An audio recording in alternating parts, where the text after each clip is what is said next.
Hello दोस्तों, मनमोहक कहानियां चैनल में आप सभी का स्वागत है। तो शुरू करते हैं आज की कहानी। आज की हमारी कहानी का शीर्षक है 3 प्रश्नों के उत्तर, जिसको लिखा है लियो टॉल्स्टॉय ने। यह कहानी उस राजा की है जो अपने 3 प्रश्नों के उत्तर खोज रहा था। तो एक बार एक राजा के मन में आया कि यदि वह इन 3 प्रश्नों के उत्तर खोज लेगा तो उसे कुछ और जानने की आवश्यकता ही नहीं रह जाएगी। पहला प्रश्न है, किसी भी कार्य को करने का सबसे उपयुक्त समय कौन सा है? दूसरा प्रश्न, किन व्यक्तियों के साथ कार्य करना सर्वोचित होता है? तीसरा प्रश्न, वह कौन सा कार्य है जो हर समय किया जाना चाहिए? राजा ने यह घोषणा करवाई कि जो भी व्यक्ति इन प्रश्नों के सही उत्तर देगा उसे बड़ा पुरस्कार दिया जाएगा। यह सुनकर बहुत से लोग राजमहल गए और सभी ने अलग अलग उत्तर भी दिए। पहले प्रश्न के उत्तर में एक ने कहा कि राजा को एक समय तालिका बना लेनी चाहिए और उसमें हर कार्य के लिए एक निश्चित समय नियत कर देना चाहिए, तभी हर काम अपने सही समय पर हो पाएंगे। दूसरे व्यक्ति ने राजा से कहा कि सभी कार्यों को करने का अग्रिम निर्णय कर लेना उचित नहीं होगा और राजा को चाहिए कि वह मन विलास के सभी कार्यों को तिलांजलि देकर हर कार्य को व्यवस्थित रूप से करने की ओर अपना पूरा ध्यान लगाए।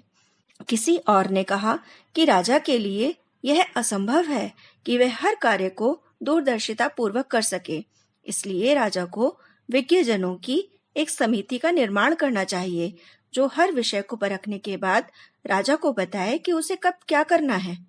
फिर किसी और ने कहा कि कुछ मामलों में त्वरित निर्णय लेने पड़ते हैं और परामर्श के लिए समय नहीं होता, लेकिन ज्योतिषों की सहायता से राजा यदि चाहें तो किसी भी घटना का पूर्वानुमान लगा सकते हैं।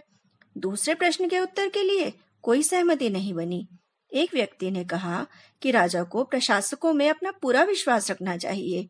दूसरे ने राजा से पुरोहितों और सन्यासियों में आस्था रखने के लिए कहा।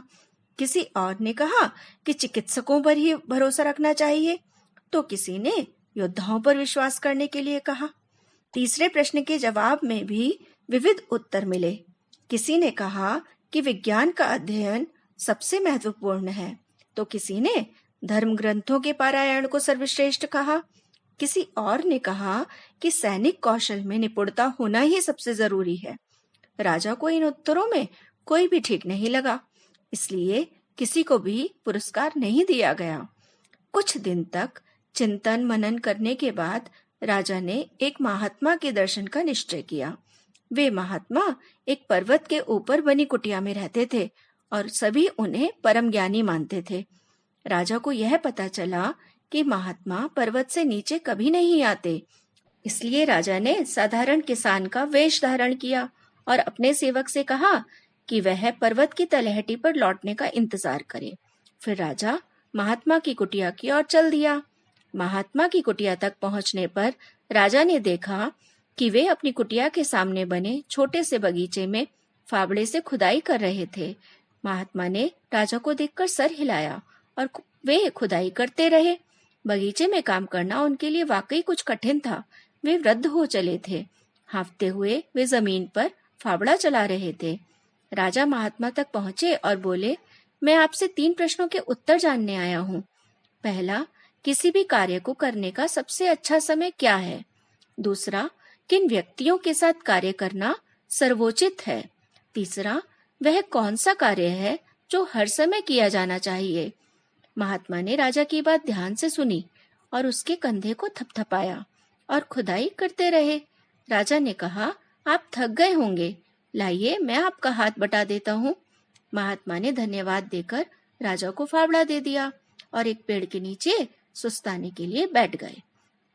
2 क्यारियां खोदने के बाद राजा महात्मा की ओर मुड़ा और उसने फिर से वे तीनों प्रश्न दोहराए। महात्मा ने राजा के प्रश्नों का उत्तर नहीं दिया और उठते हुए कहा, अब तुम थोड़ी देर आराम करो और मैं बगीचे में काम करूंगा। लेकिन राजा ने खुदाई करना जारी रखा। 1 घंटा बीत गया, फिर 2 घंटे, शाम हो गई। राजा ने फावड़ा रख दिया और महात्मा से कहा, मैं यहाँ आपसे 3 प्रश्नों के उत्तर पूछने आया था, पर आपने मुझे कुछ नहीं बताया। कृपया करके मेरी सहायता करिए ताकि मैं समय से अपने घर जा सकूं। महात्मा ने राजा से कहा क्या तुम्हें किसी के दौड़ने की आवाज सुनाई दे रही है? राजा ने आवाज की दिशा में सिर घुमाया। दोनों ने पेड़ के झुरमुट से एक आदमी को उनकी ओर भागते आते देखा। वह अपने पेट में लगे घाव को अपने हाथ से दबाए हुए था। घाव से बहुत खून बह रहा था। वह दोनों के पास आकर धरती पर गिर गया और अचेत हो गया। राजा और महात्मा ने देखा कि उसके पेट में किसी शस्त्र से गहरा वार किया गया था। राजा ने फौरन उसके घाव को साफ किया और अपने वस्त्र को फाड़कर उसके घाव पर बांधा ताकि खून बहना बंद हो जाए। और ऐसा वो तब तक करता रहा जब तक खून बहना रुक नहीं गया। कुछ समय बाद घायल व्यक्ति को होश आया और उसने पानी मांगा। राजा कुटिया तक दौड़कर गया और उसके लिए पानी लाया। सूरज अस्त हो चुका था और वातावरण में ठंडक आने लगी थी। राजा और महात्मा ने घायल व्यक्ति को उठाया और कुटिया के अंदर बिस्तर पर लिटा दिया। राजा भी पहाड़ चढ़ने और बगीचे में काम करने के बाद थक चला था। वह कुटिया के द्वार पर बैठ गया और उसे नींद आ गई। सुबह आंख खुली तो सूर्योदय हो गया था। एक पल को वह भूल ही गया कि वह कहाँ है और वह यहाँ क्यों आया था। उसने कुटिया के भीतर बिस्तर पर दृष्टि डाली। घायल व्यक्ति अपने चारों ओर विस्मय से देख रहा था।